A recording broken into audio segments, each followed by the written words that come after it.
자격 심사.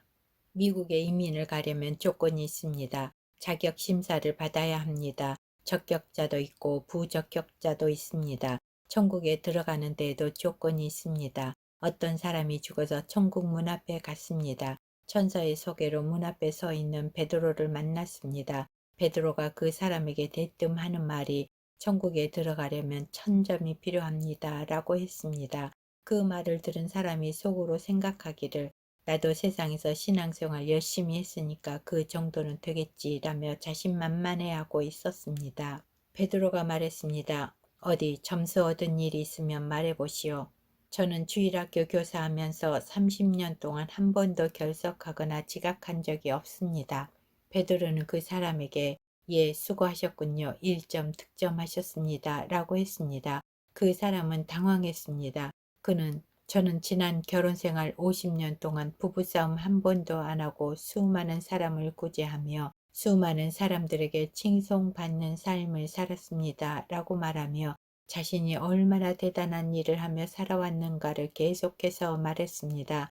심각하게 듣고 있던 베드로는 네, 수고하셨군요.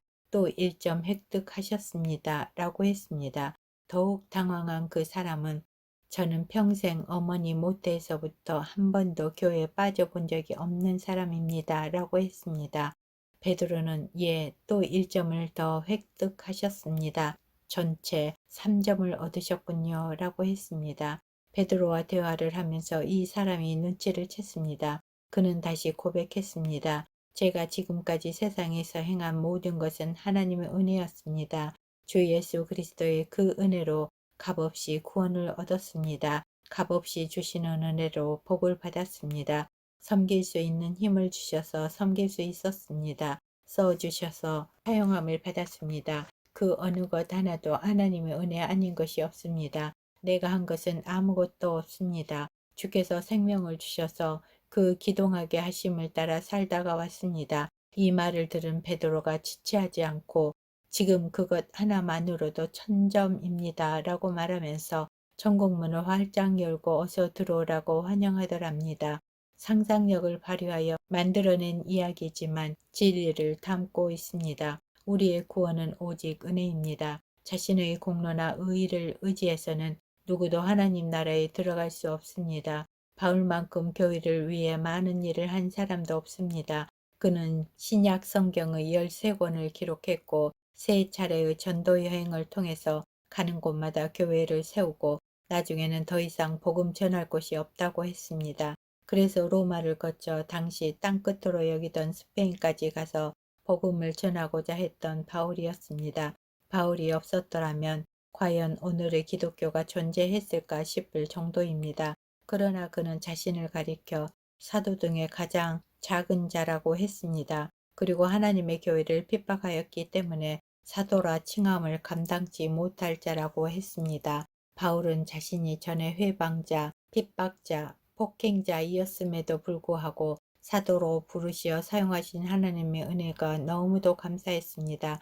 그래서 바울은 다른 사도들보다 더 많이 수고하고 충성했습니다. 그러나 돌아보니 그것도 역시 하나님의 은혜였다는 것이 바울의 고백입니다. 천국은 비자 대신에 하나님의 은혜로 가며 여권 대신에 우리의 믿음으로 가는 이민입니다. 그리고 이 땅의 교회는 천국으로 이민 가기 위해 기다리는 대합실과 같습니다. 3부 두려움에서 기쁨으로. 두려움의 근원.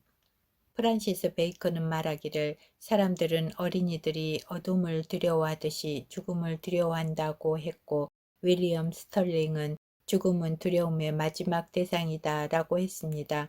죽음을 싫어하는 것은 예나 지금이나 동서양의 차이가 없는 것 같습니다. 우리 속담 중에 산 개가 죽은 정승보다 낫다는 말도 있습니다. 아무리 천하게 살더라도 죽는 것보다 낫다는 말입니다. 사람은 자기의 죽음뿐 아니라 타인의 죽음조차도 두려워합니다. 가까이 지내던 사람이라 할지라도 죽고 나면 그 시신은 보려고 하지 않습니다.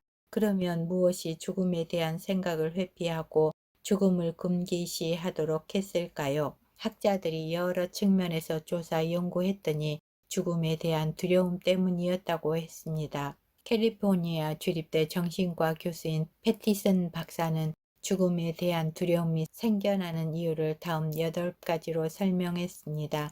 죽음 후 미지의 세계에 대한 두려움, 고독에 대한 두려움, 가족과 친지를 잃는다는 두려움, 신체를 잃는다는 두려움, 자기 지배 능력 상실의 두려움, 정신적인 고통에 대한 두려움, 흙으로 돌아가야 한다는 주체성 상실에 대한 두려움, 퇴행에 대한 두려움. 이렇듯 죽음은 다양한 모습으로 우리에게 두려움을 주고 있습니다. 그러면 이 두려움이라는 원수를 상대할 수 있는 장수는 누구일까요?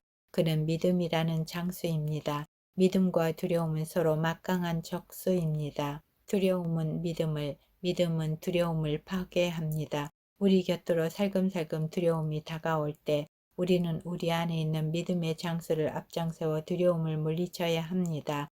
물리치지 않으면 두려움이 우리를 정복하고 말 것입니다. 그러므로 우리가 확신을 가지고 당당하게 살 것인지 아니면 두려움 속에서 떨며 살 것인지는 우리의 선택에 달려 있는 것입니다. 우리가 가고 있는 목적지는 분명합니다.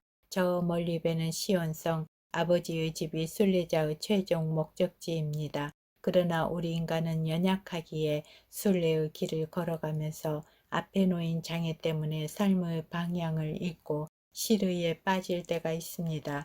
그 때마다 우리는 하나님이 주신 약속의 말씀을 기억해야 합니다. 두려워 말라. 내가 너와 함께 함이니라. 놀라지 말라. 나는 내 하나님이 됨이니라. 내가 너를 굳세게 하리라. 참으로 너를 도와주리라.